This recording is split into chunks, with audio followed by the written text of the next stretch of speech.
Hello, and welcome to one of the most extraordinary scientific undertakings in human history. I'm Dr. Ethan Conrad. Many of you know my name, or at least you did before I was presumed dead. Some of you may recall that I was declared lost in a company jet crash over the Arctic. That report was intentional disinformation, necessary for the survival of both myself and my wife, Dr. Mary Conrad, who joins me now in this new chapter of our lives and work. Today, I want to speak candidly to you, the elite recruits who will soon be joining the Pentagon's Black Ops programs, where you'll work with the best minds on Earth and beyond. Let me tell you how we arrived here beneath the surface of the moon. Some years ago, I was flying aboard a private jet en route to a classified conference. Mid-flight, we encountered an incident, a forced navigation into restricted airspace. I'll spare you the classified details. Suffice it to say, the plane was doomed. But just before impact, I was extracted through what appeared to be a solid wall, a dark mirror. For those of you unfamiliar with the term, a dark mirror is no ordinary object. It is a space-time folding gateway, forged from a mineral now known as Obscuria, 274. This is the mineral that enables interstellar and intergalactic transit, the heart of dark mirror technology. Without warning, I was standing in an underground transit hub on the moon, alive and disoriented. Military personnel explained. The Pentagon, collaborating with Pentillion scientists, had rescued me. They required my expertise to continue critical work under conditions of absolute secrecy.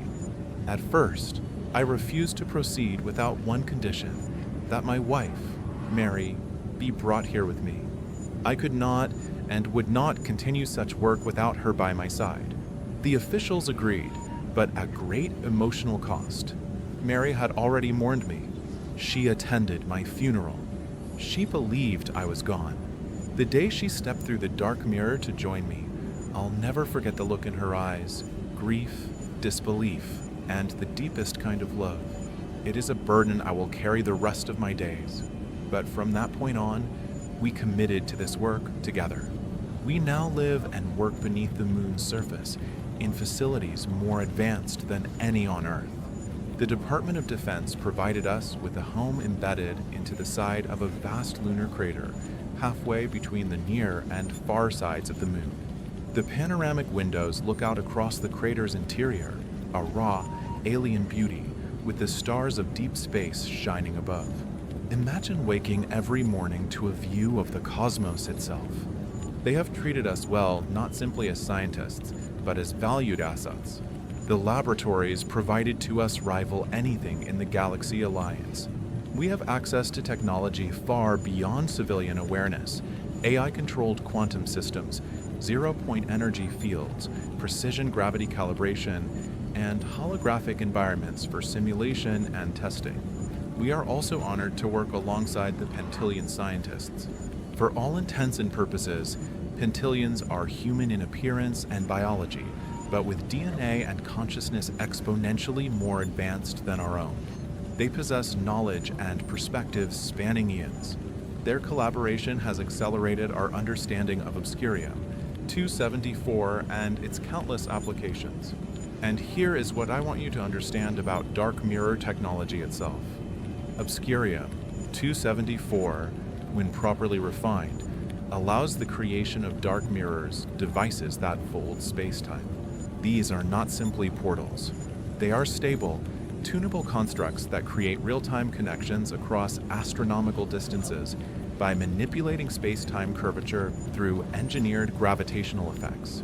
The first and most visible use of dark mirrors is instantaneous interstellar and intergalactic travel, safe, repeatable, and with precision targeting. But that is only the beginning. Dark mirrors also serve as high-bandwidth communications portals, allowing real-time dialogue between distant civilizations without the lag of light-speed transmissions. Observation devices, enabling us to study distant worlds and cultures directly from right here on the moon or anywhere such mirrors are deployed.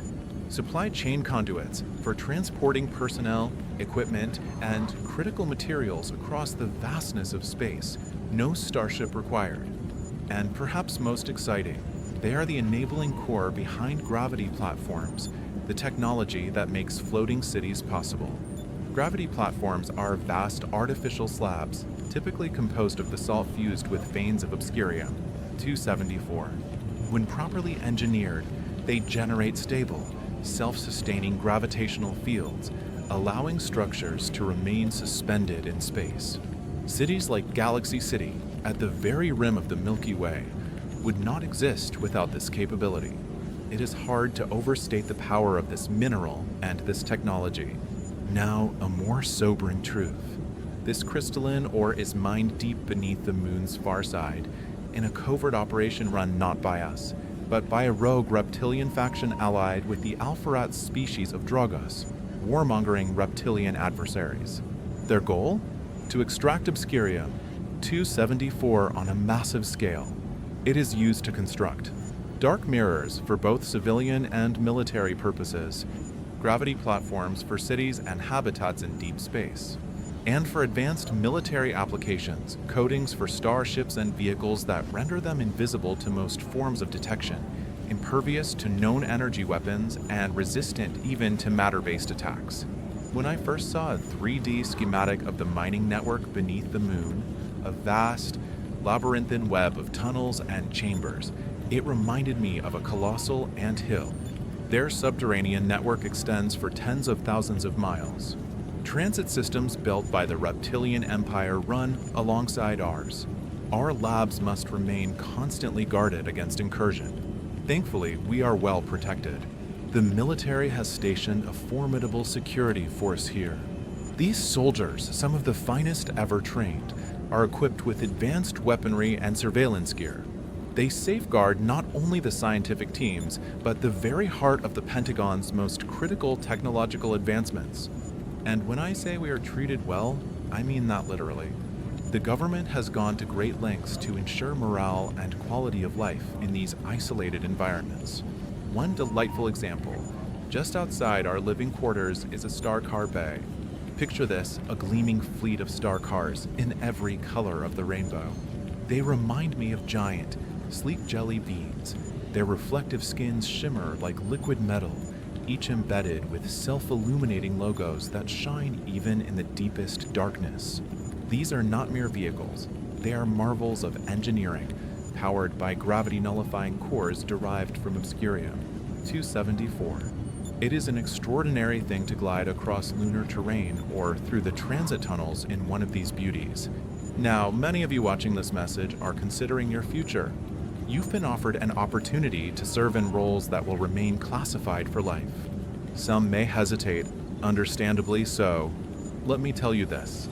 If you accept this challenge, if you join this extraordinary mission, you will not regret it. You will become part of something greater than yourself.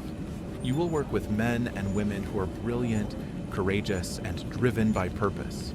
You will help shape the future of humanity and our place in the wider galaxy. And don't worry, we've got enough cool suites carved out for any of you assigned to our division. Our quarters are spacious, well-appointed, and equipped with the latest tech. In truth, I'd say we're treated not merely as personnel, but as treasured members of this effort. Just as Mary and I are. We could have walked away. We could have demanded to be returned to Earth and perhaps faded into anonymity. But we stayed. Why? Because what is happening here matters. It matters to Earth. It matters to humanity's future. And now we need more of you. The finest of you. Soldiers, scientists, engineers. Those who will not flinch at the unknown. Those who will rise to the occasion, whether facing reptilian incursions, Alpharat saboteurs, or dangers even more exotic than I can describe here. So, if you are watching this message, I hope to see you soon. Welcome to the future.